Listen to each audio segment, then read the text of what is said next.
Welcome to the feature interview. Today we have Zac Rhoades on the set. Zac served in the Navy and is now a student at Emory Henry College. Thank you for coming on the show, Zac. Thank you for having me, Noah. Talk about your time in the Navy. What was the experience like? Well, initially enlisted myself in January 2006 and reported to RTC up in the Great Lakes in September. Served my basic training for 2 months and then continued to do training for approximately a year. Checked into the Puke and Dogs, VFA 143 in September 2007, and there I finished my enlistment with them, making 2 deployments, mainly to the Arabian Gulf and Persian Gulf. And it was really a great experience. You know, if I had one word to sum it up, it would be repetition, because every day is basically the same. Take us through a daily routine. You mentioned repetition. What was it like? What time did you get up? Take us through a daily routine all the way down when you would lay down to go to sleep. Well, when we were underway, I would wake up at 4 a.m., work out for approximately an hour, go to chow, and start my daily routine of working 6 to 6. And after that, you know, go to bed at approximately 8 and wake up and do it all over again. Serving in the Navy, you've been on a boat all over the world. What's it like to be on a boat for months at a time? Well, at first, you know, it really is great. Probably, I'd say about the first 2 months, I loved it to death. But then, like I said, it's so repetitious, it's never ending, you know, basically consumes you. But overall, you know, it was a great experience, and being able to sail with the United States Navy is something I'm very proud of, because not too many people can say that. What exactly did you do? What is an AT3? I was an aviation electronic technician, 3rd class petty officer. Basically, pull electronic components out of F/A-18 Super Hornets and troubleshoot the jet and make sure that it can fly, because the jet is basically 80% ours, at me being an AT. And the electronic warfare that jet has, I have to maintain it.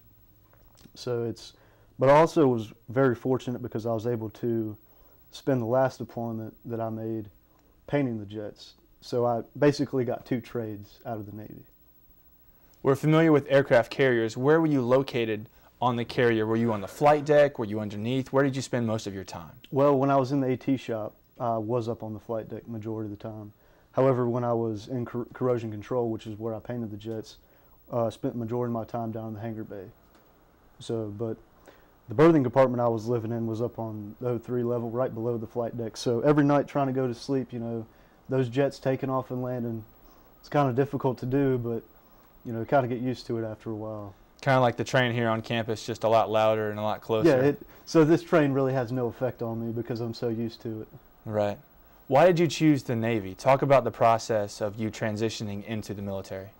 Well, it was fairly simple, you know, getting right out of high school, joining the service, you know, I really had a lot to learn, so to speak, and I mainly joined because I wanted to be a pilot, which I still do, but I came to the realization that I didn't want to commit 20 years of my life to the service, and I figured, well, I might as well get out and go to school for free, because, you know, me being a veteran, the GI Bill covers pretty much everything. So, and in order for me to be a pilot, I need a college degree. So I figured, you know, so I don't want to commit the rest of my life to the service, might as well get out and go to school and then possibly join the service again. So are you looking to pursue being a pilot and transition back into the military? Yes, sir, very much so. Where would you try to do that? Where would you go after Emory and Henry? Well, I could just go straight to OCS again and do their flight training and all that kind of stuff, and hopefully become a commissioned officer. Let's talk a little bit more about your experience on the ships and on board. I know you guys have a lot of time spent working and doing things, but there's got to be some free time, maybe a favorite memory or a favorite prank or something that stands out to you. You know, underway there's really no free time whatsoever. I mean, if you want to stay up and get maybe 4 hours of sleep, then you will have some free time to do things, but underway, you know, port is pretty much the only time that you have free time, which every port that we went into, we all had a great time. So, where have you been across the world? Talk about some of the different countries, different areas, different cities that you've traveled to. Let's see. I've pulled into Jebel Ali probably 6 or 7 times, which is where Dubai is, the world's tallest building. I'm sure you're familiar with that. And then Bahrain a few times. those are general ports that the Navy always pulls into, especially an aircraft carrier because it's so big that they can't pull into anywhere. I pulled into Lisbon, Portugal, Antalya, Turkey, Naples, Italy, Marseille, France, which I wasn't able to get off the ship during that one because the weather was so horrible. But that's the extent of our port of calls when we were underway. However, I did get to travel to Fallon, Nevada twice, and from there, me and a few of my buddies went to Lake Tahoe, which is definitely my favorite memory of the Navy. So that was, I still love those memories. You've mentioned repetition, some of the things you got up early every morning and went to bed and got up, did the same thing. How have you transitioned to civilian life, to the college life? Well, it's been fairly easy for me. I mean, with me being so close to home, you know, I was stationed in Virginia Beach for the past 3 years, and I think the transition to civilian life was much easier for me than it would be somebody that's from California living in Norfolk or Virginia Beach, just because I was able to go home so much. So really the hardest thing for me to transition is going from a environment where it's so physically stressful, you know, you're working physically for 12 hours a day, to where I'm working mentally, you know, 8-10 hours a day. It's a lot more strenuous on my body than what I would imagine. Right. So, one last question. If you could do the whole thing again, is there anything that you would change?